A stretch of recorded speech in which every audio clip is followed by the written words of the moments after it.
Okay, everybody, hi, and welcome back to chapter 3 of Grey Matter. So, as I mentioned in the previous episode, we've taken control of Dr. David Styles. This chapter will see him predominantly, if I remember correctly. Okay, we learned in the previous episode, thanks to Sam's deep digging, that David's wife tragically perished in a car accident 3 years previous to the time we're in now at the in the game, and he hasn't quite gotten over it. To what extent we don't know, but he's definitely become a recluse, as has been already pretty evident. But this chapter, I think we're going to learn a little bit more about his relationship with Laura, and maybe a bit more of his motivations behind the experiment. Okay. We also learned that while he is a little bit of an odd duck, we don't really have any reason to believe at the moment in time that he is responsible for the strange coincidence that occurred at the athletics track at the time of the experiment. So, as it currently stands, the other experiment participants are happy to continue. This chapter actually takes place at the time of Chapter 2, so this is what David was getting up to whilst Sam was at the university. Anyway, without further ado, let's carry on.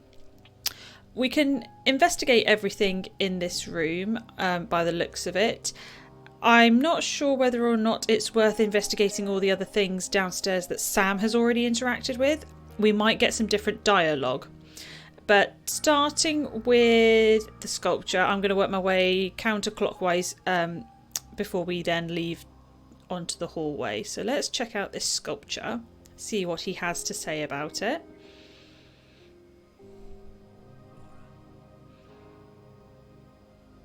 Yes, so Laura, his wife, I've just remembered at the end of the episode, or the start of this chapter, we saw David in a cutscene in bed. He was awoken by his alarm clock radio. He turned over to cuddle his wife, who of course is dead. So he's there having a good cuddle, then realised, hang on, I'm actually cuddling someone. Woke up and the person or apparition, whatever was going on, was gone. So whether or not this is a regular occurrence, or whether or not there was someone in his bed, maybe he was imagining it, or maybe it's a ghost. We don't know at this point what the heck is going on, but he is obviously of the belief that he indeed did cuddle someone in bed just moments ago. Right, what else have we got to investigate on this table? We have some books here. I read the driest science books I can find, but not even that can put me to sleep at night. Okay.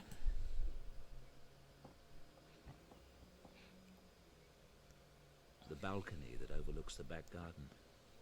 I haven't used it since Laura left.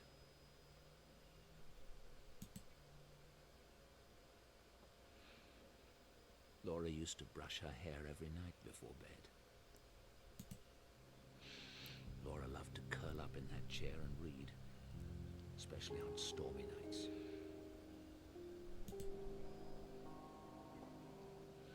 We might get some spiel about what has just happened by interacting with the bed.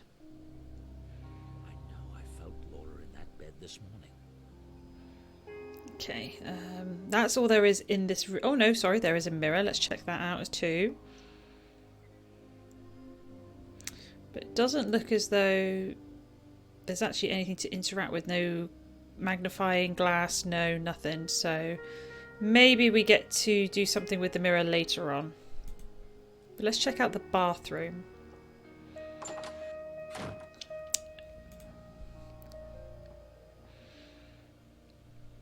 I already had one today.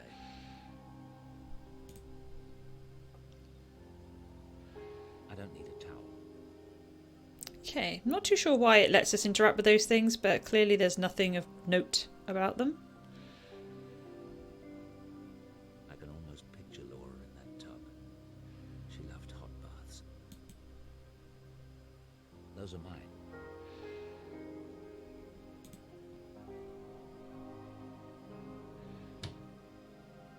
Oh, these all look rather feminine. Most items in here belong to Laura. I've never allowed Stella to touch them. I can only assume that Stella, who he refers to, is actually Mrs. Dalton. Yeah, so it's become quite evident that David's grief really does extend to the point where he hasn't thrown any of Laura's things away. He won't, even down to whatever that was, shampoo or perfume, whatever it is. I've never allowed Stella to touch them. So I think it's perfume. But, those seem like quite odd things to keep a hold of. But then everyone deals with grief in very different ways. Not a lot to interact with here, so we've got a dress. I don't know if that's used for anything later on. Look at that dress without remembering how Laura looked in it. She was radiant in white. And then we have the chest of drawers, which doesn't look as though we can interact with anything in the drawers. So again, that would lead me to believe we have to come back to these at another time. That's all in David's room. I've got a sneaking suspicion we'll have to return to this area later on in the chapter, so I won't say goodbye to it just yet. I will quickly interact with some of these other objects that Sam's already looked at. His father found a baby owl while hunting and brought it home. She loved it. It died the night before our wedding day. Put a slight damper on things. I sure hope that's not some sort of strange omen. Owls dying before a wedding night. One of my ancestors salvaged pieces from a burned cathedral and installed them in Dreadhill House. Laura wanted to clean some of it out, but she never got the chance. Spare rooms, I keep them locked. That girl is in that room. I wish she'd stay at Oxford. In a house of this size, David, does it really bother you all that much that there might be one other person lurking around here somewhere who's actually helping you, might I add?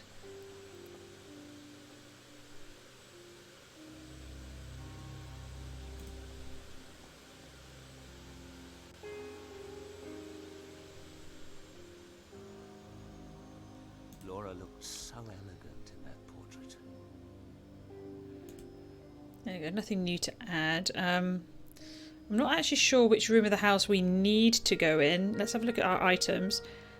Private lab key. So, of course, that lab Sam couldn't enter, but David can because it's his. I think that's going to be where the bulk of this chapter takes place. That's going to be where our main objectives are. So I will leave that room for last. Let's look at this diary. The diary contains all the dialogues and descriptions you have found. Select the chapter you want by clicking on its numbered tab and right click on a page to turn it.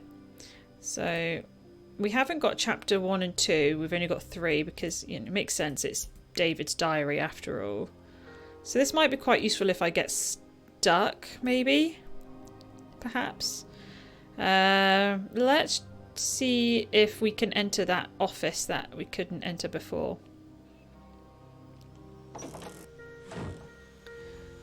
And again, I'm just going to interact with everything and see if there's anything different. It's Indonesian. It's supposed to protect the house against bad spirits. Oh, so is he secretly superstitious as well?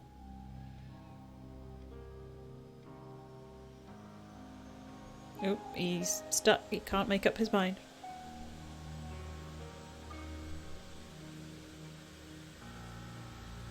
My pedigree, it all seems rather pointless now. So he's even lost self-worth or value in his achievements and accomplishments. And we can't interact with that photo either. Ooh, maybe we can go in now. That's my old consulting office. There's nothing in there that I want. Okay, maybe not.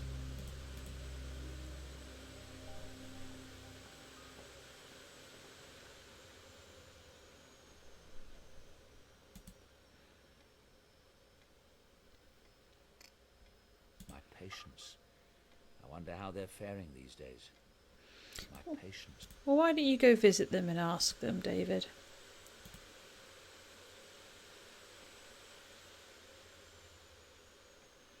Okay, so this is new. Sam couldn't or didn't want to look at these earlier. I think we can get a description for each one. She hated me for taking this one, but I couldn't help it. She looked so radiant with joy.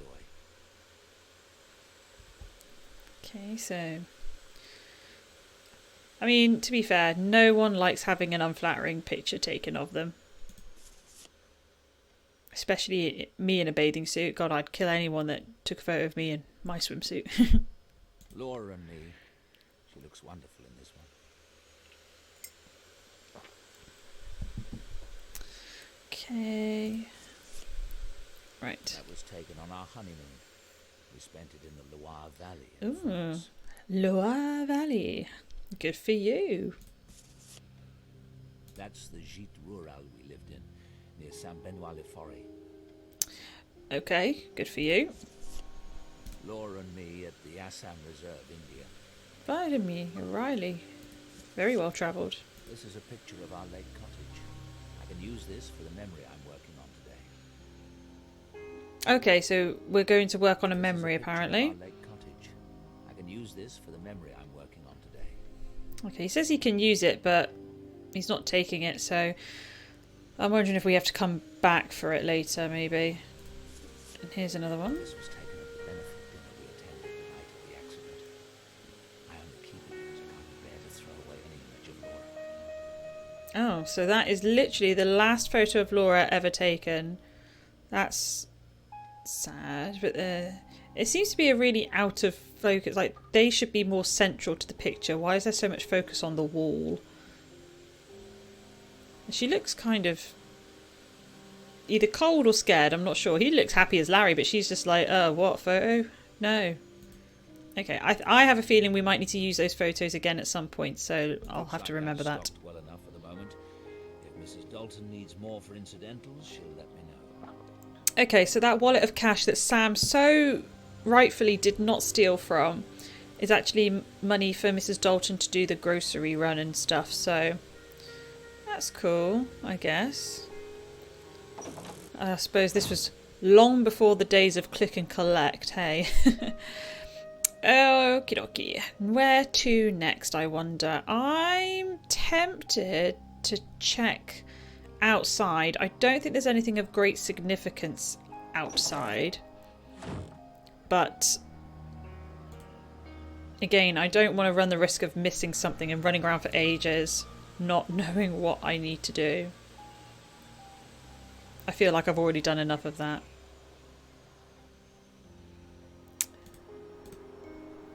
That's just an old folly. It's been empty for years.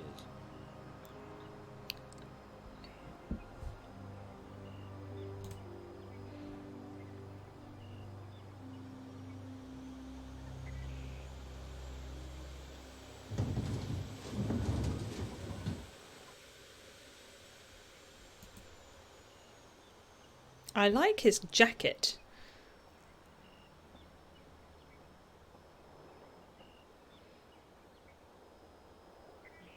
Old family portraits. Laura took them down when she moved in.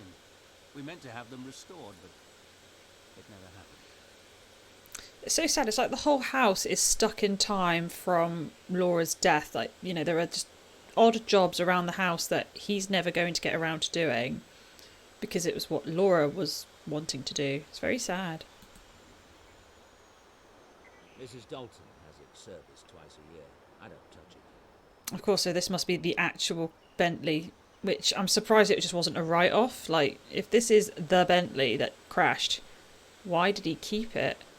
And why is Mrs. Dalton getting it serviced twice a year? Once a year at most if you're driving it, but he's not even driving it. Oh, right. How the other half live, I don't know what to say. More money than sense.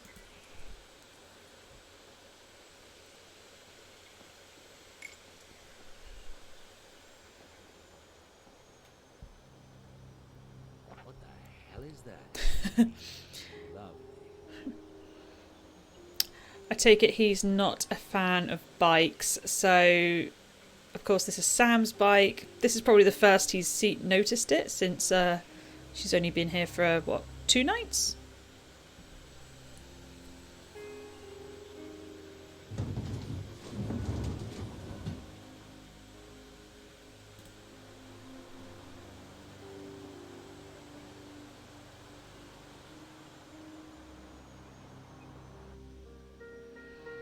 Right. Those are the only things we actually can interact with.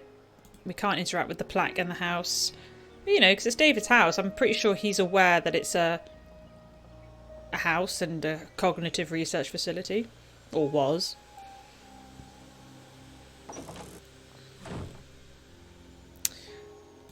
I don't think we can use the phone, but... I don't need to call that now. But the fact that there's a little cog on it would indicate to me that we might need to use it at some point. So I'm just going to log that for later.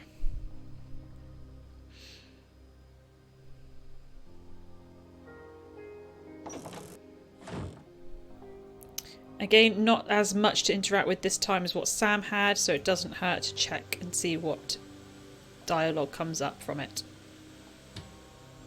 Most of these were Laura's. She was the music lover in the family. Okay. Of course it was all Laura's. Laura loved to work at the dining room table, and she had to have music while she worked. I haven't listened to it since she left.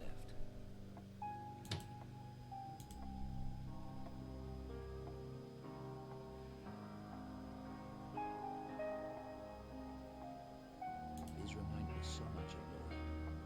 She loved to paint at Timmins Park. I don't think the dialogue's going to change because they didn't change much for Sam, but let's see. Laura's painting. No. Laura's painting. Laura's painting. Nah, it's all the same. So it was in fact Laura that painted these. We suspected someone in the household painted them. Family charm.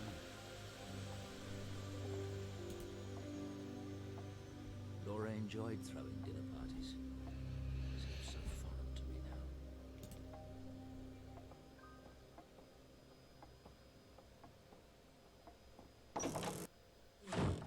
Right, should we pop in and see if Stella, aka Mrs. Dalton, is in the kitchen? Good morning. Morning. She never leaves this Toast? kitchen. Want it in the lab as usual? Not yet. I'll eat later.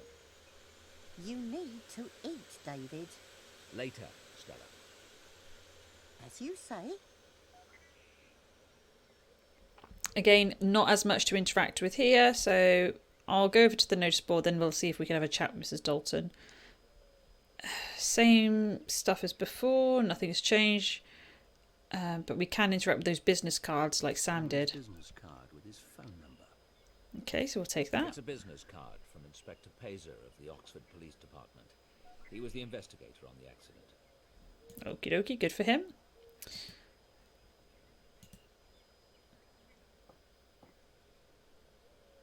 Right, let's have a chat about, oh god, the bike. So I'm guessing I needed to have gone to the garage or garage?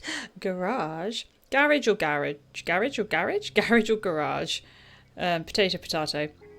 Yeah, if I hadn't done that, then that option for the dialogue probably wouldn't have come up, so it's probably a good job I did it. What is that piece of junk metal out by the garage? You mean the bike? I saw that. I assumed it belongs to Sam. It's broken down from what I can tell.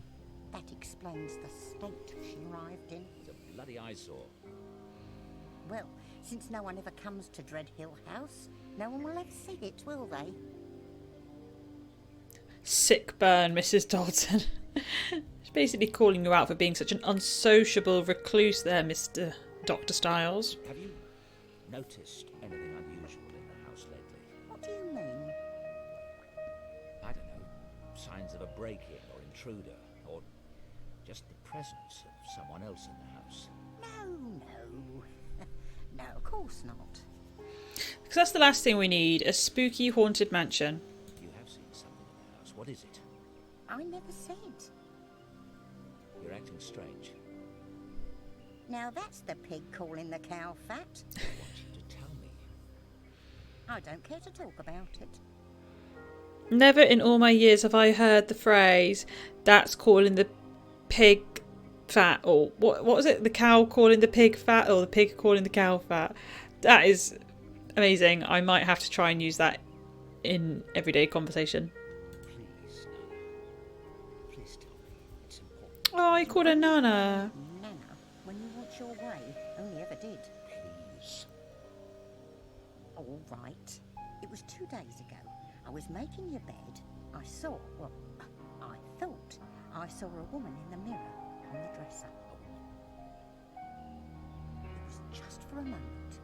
And when I turned, no one was there. It was my imagination playing tricks, and no wonder with how quiet things are in this house. It was Laura, wasn't it? The woman you saw in the bedroom mirror. We're not going to start talking about ghosts in this house. It's not healthy, and it isn't fair to Laura's memory.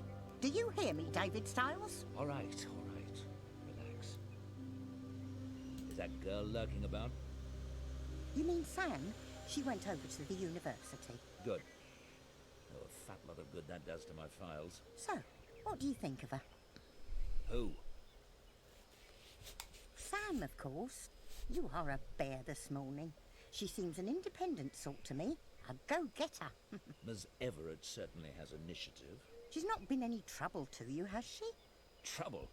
That girl has it stamped on her forehead in letters a mile high. Not that I can't deal with a chit like that. Well, I hope she works out. That lab is in a state and a half, and I've got enough to deal with caring for the rest of this old monster. So you've told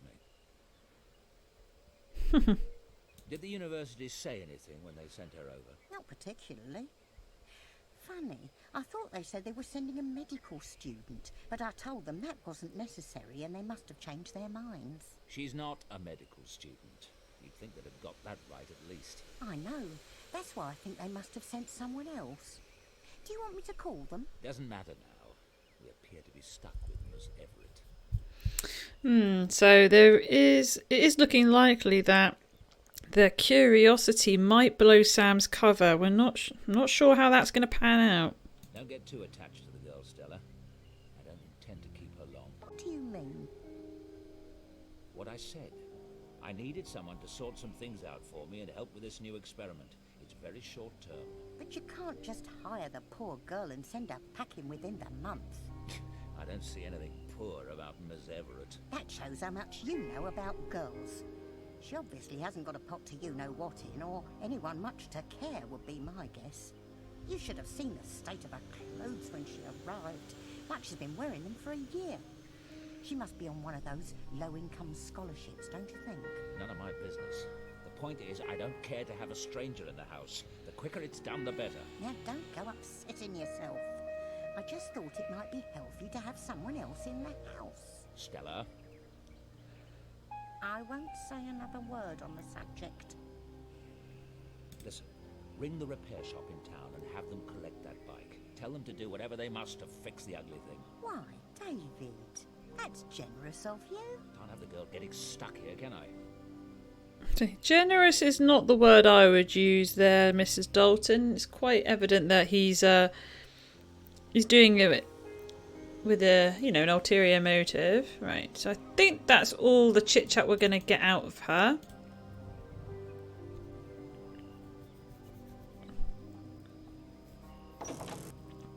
Let's have a little look, see what objectives we actually have. Okay, so I've just 100%ed that piece of junk, which must be referring to Sam's bike. So she's kind of gotten her wish. Her bike's going to get fixed unknowingly to her. Only because Dr. David Styles is a miserable git and doesn't want, plucky American magicians living in his house, which, fair enough, I suppose, to each their own. We've got quite a few objectives in this chapter, and I'm hoping but these ones will be obligatory. As for the chapter 3 bonus, I'm not sure what that consists of, so we'll have to find out by just clicking everything and hoping for the best, as usual. Again, I'm just going to examine everything before entering the lab.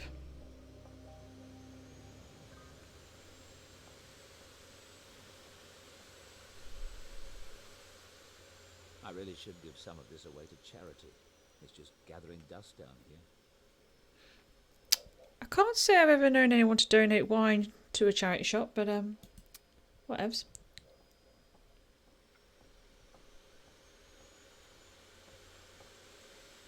are more vaults, but they're dark and treacherous.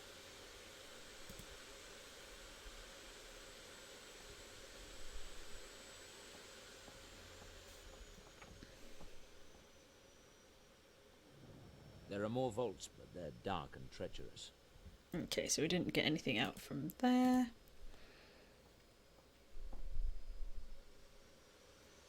This part of the house is centuries old. The original builder had a penchant for the great cathedrals on the continent. I am totally going to pretend I know what the word penchant means.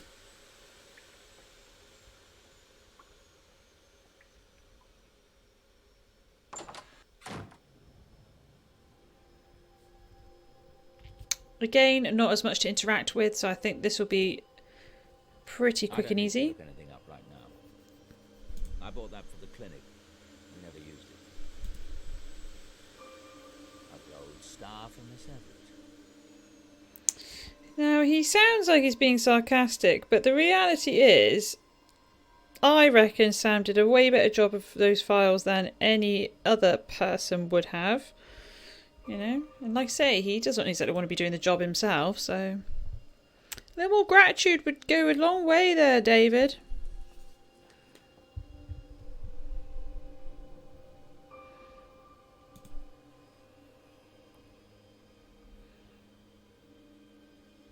Okay, trying to interact with the computer. Oh, maybe we can't interact with the computer just yet, even though it is our computer. Oh, hello, there you go.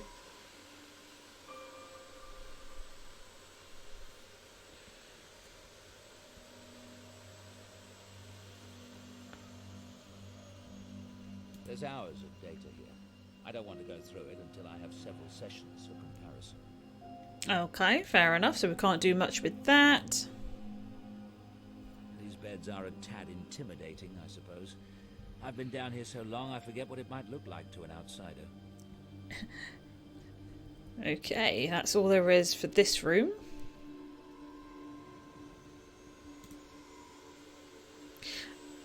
I'm sad that he hasn't noticed that there's like nice new flowers down here, but because that was optional, maybe that's why you can't interact with it. Alright, I need to actually equip the key before I go in.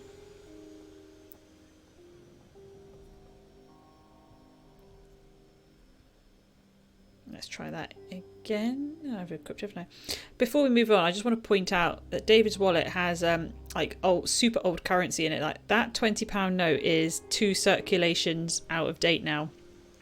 But it's very nostalgic for me. I really miss the look of our older currency.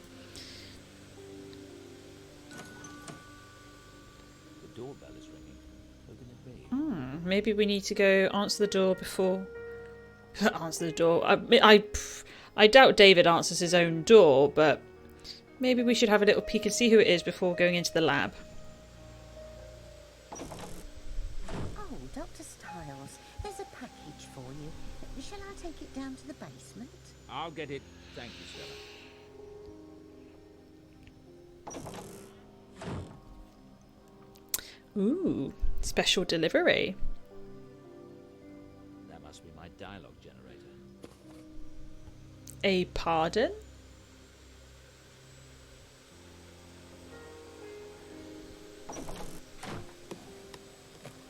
Okay, so we've automatically made our way to the private lab. Right, there's quite a bit to interact with here. I don't know which is going to excel the main plot first. So I think we will start with the whiteboard. Okay. There's been a presence in the house.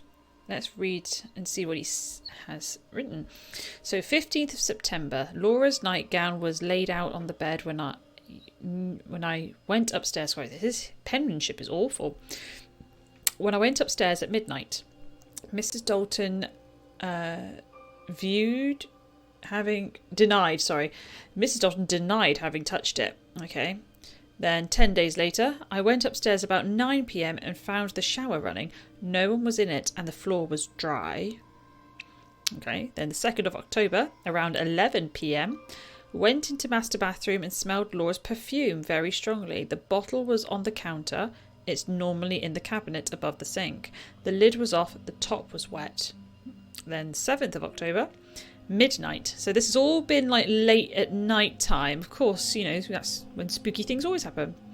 I was dressing for bed when I heard a sound in the room. It sounded like Laura brushing her hair before bed. I turned slowly and saw her brush floating in the air for several seconds before it crashed onto the floor. That's cool. And then 16th of October, that's today, yes, because the experiment was on the 15th. So this is 16th, yeah. 11 a.m. Felt Laura's presence in the bed this morning. It consisted of real weight and form. Upon fully awakening, the shape disappeared. It was not a dream. Stella thinks she has seen Laura in my mirror 2 days ago while making the bed. It would be Laura's first visual manifestation yet. I wish I had been the one to witness that. And then things to do for today. Psi research. Build the random number generator device. Isolation tank session as outlined on videotape. Okay, so that's quite a list of things to do. So the RNG thing must be what came in the post. But I'm going to examine all this stuff first. I'll do a session in the tank today, but first I want to collect items from around the house to help me strengthen my memories of Laura. Ah, right, okay, so all those things that we interacted with earlier that look like we can go back to them, I reckon that will be for this, but I'm not sure what we need yet. Maybe there's instructions somewhere, like maybe there's something in a notepad. I'm not ready for the tank session yet. I still need to find a sensory item for sight. Okay. I still need to find a sensory item for smell. I need to find a sensory item for taste. I need to find a sensory item for touch. What was Laura wearing that night? I need to find an auditory sensory item. We must have been listening to music that night. Okay, so it sounds like I need to gather things to take into the tank with me, maybe? So it's all 5 senses, so sight, sound, feel, smell, and hearing. I mean, the hearing's easy. That's going to obviously be a CD from the dining room. He said that all the music in there was hers. As for the other stuff, maybe there's little breadcrumbs of information lying around here somewhere. I don't need to make a new video log right now, but I want to review the ones that are on my computer. Okay.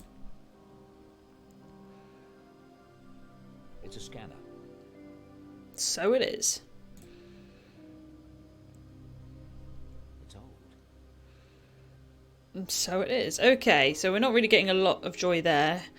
But he said something about reviewing video logs on the computer. Okay, we've got a section for video logs, but there's lots of other stuff. So I'm tempted to look at the other things first in case the video logs locks me out of anything else. Oh, okay. We have files, but they're not opening. Come on, can I read that one or that one? Oh dear.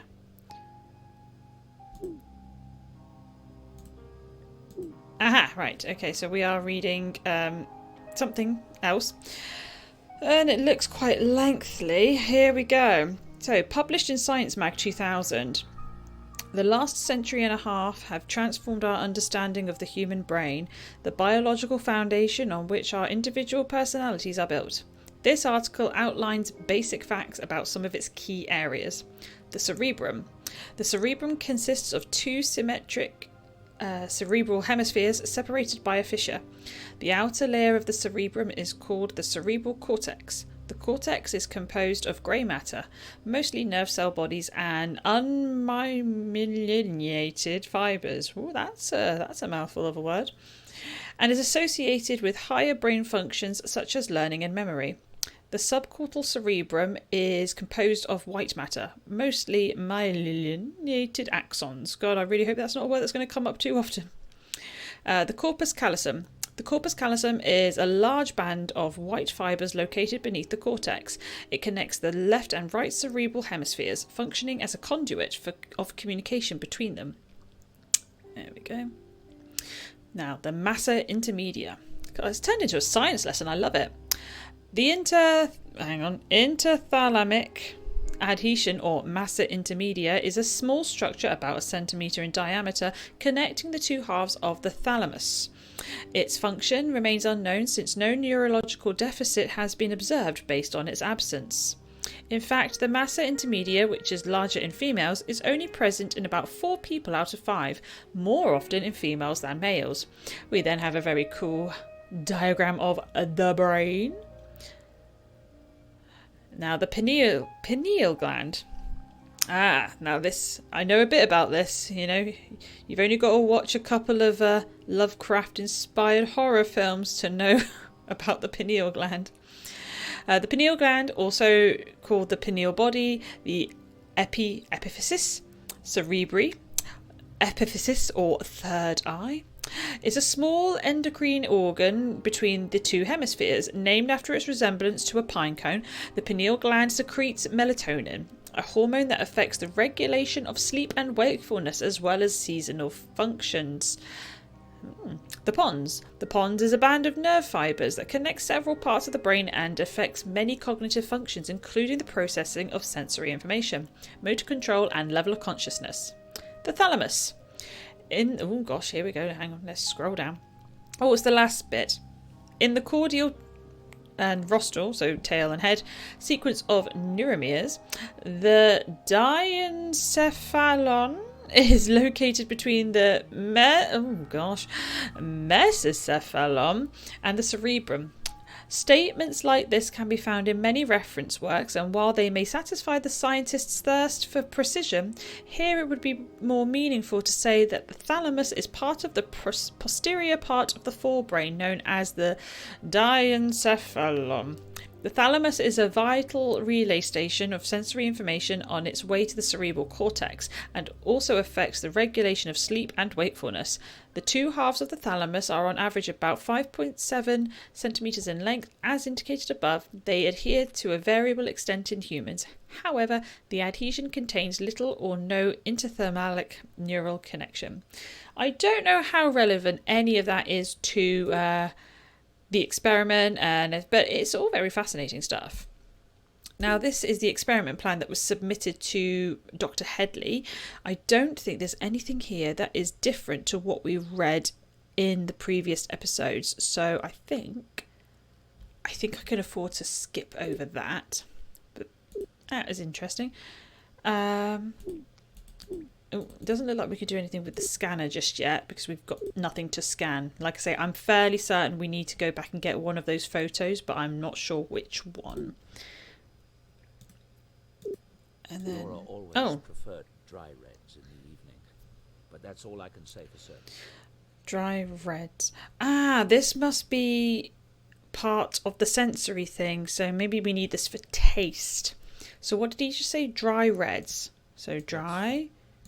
red. There's still too many bottles. Okay. Now what? Region. What are the regions? I think, hang on. What was the name of that place they honeymooned? That began with an L. Loire, I think? That's still...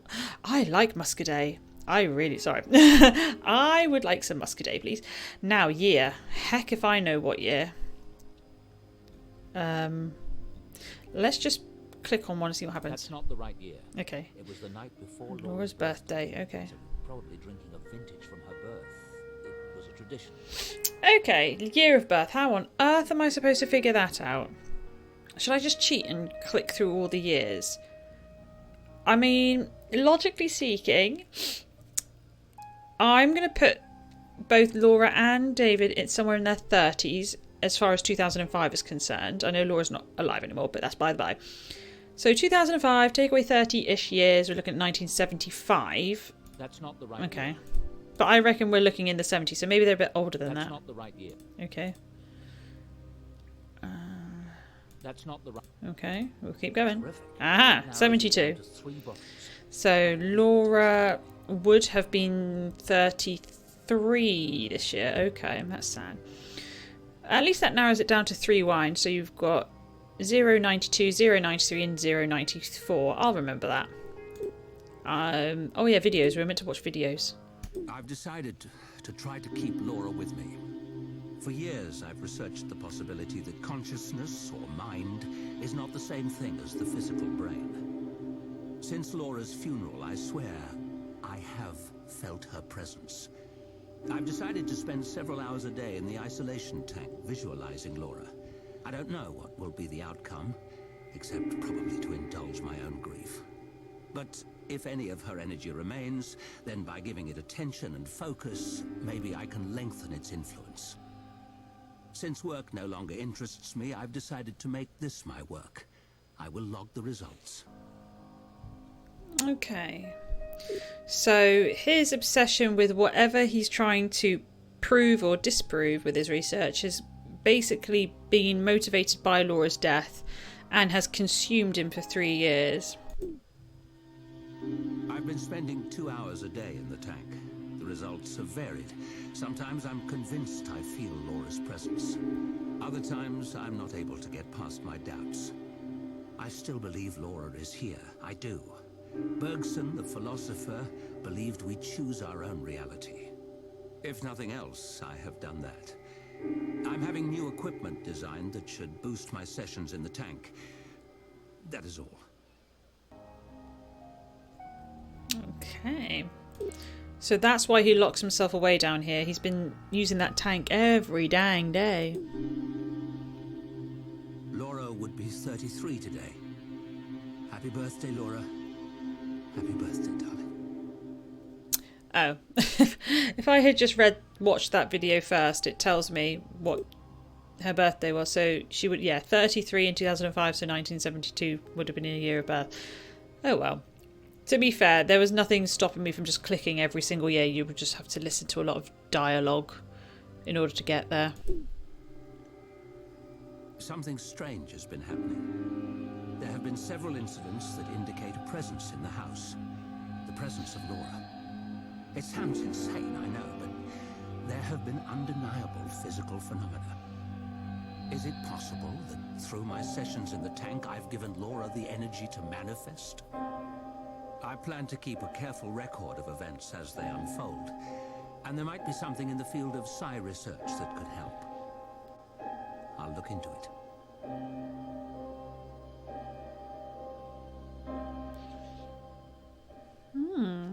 So, going back to what I said about the pineal gland earlier, you've only really got to watch like From Beyond or any Stuart Gordon Lovecraftian inspired movie to know that I don't know how much scientific and real world research there is, but as far as those movies are concerned, the pineal gland is like key in being able to see and enter an unseen realm. Go beyond what the human eye can see and understand. So that logic that our brain is actually what's stopping us from experiencing elevated levels of consciousness or reality is clearly playing into what we're doing here in Grey Matter. Like David clearly thinks that he can somehow manifest Laura, if not physically, at least her memory, and experience memories in reality. I don't know. I really don't know what he's ultimately trying to achieve here, because the bottom line is he can't bring her back from the dead. That is certainly not on the cards here.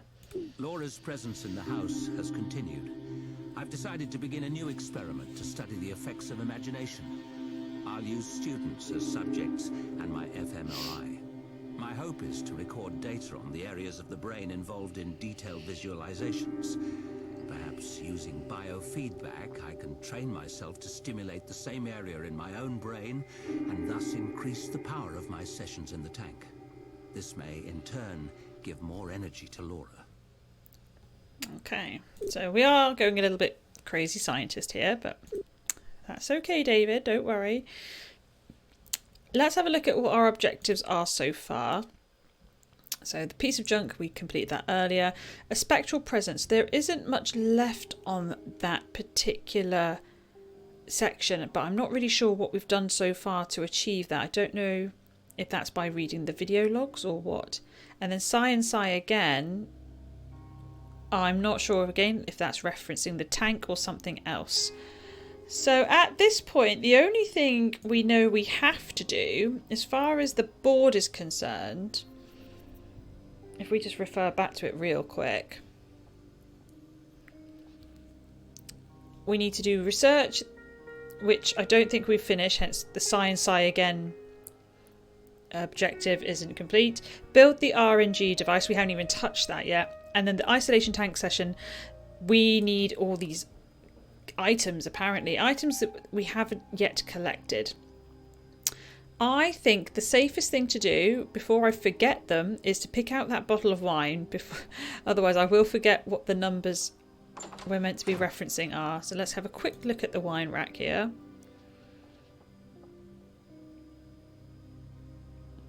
Aha, here we go. So we wanted 92.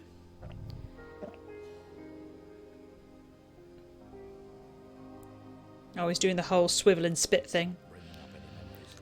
No, okay, so maybe it's not that one. 93. Nothing. Okay, and let's try. This has got to be it then. 94. I think. Yes, this is it.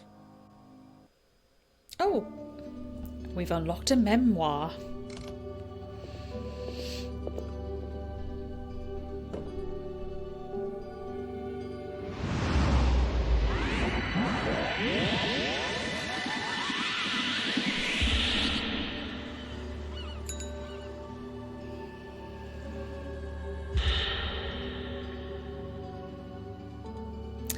Drinking during the day is not recommended, David. There are people you can see about this. Cool. Alright then, so we've unlocked some sort of memory, which must mean that we've made progress. That bottle of wine must be what we need for the tank thingy. I'm going to leave it there for a moment. At least we know where we stand. So we know we need to fiddle around with this machine, and then we need to find a few more items for the tank. But beyond that, we'll have to wait and see. Well, thank you very much for everyone who's watched so far. I hope you've enjoyed it. I hope you are invested enough to want to return for more. And if that is the case, I will see you again shortly.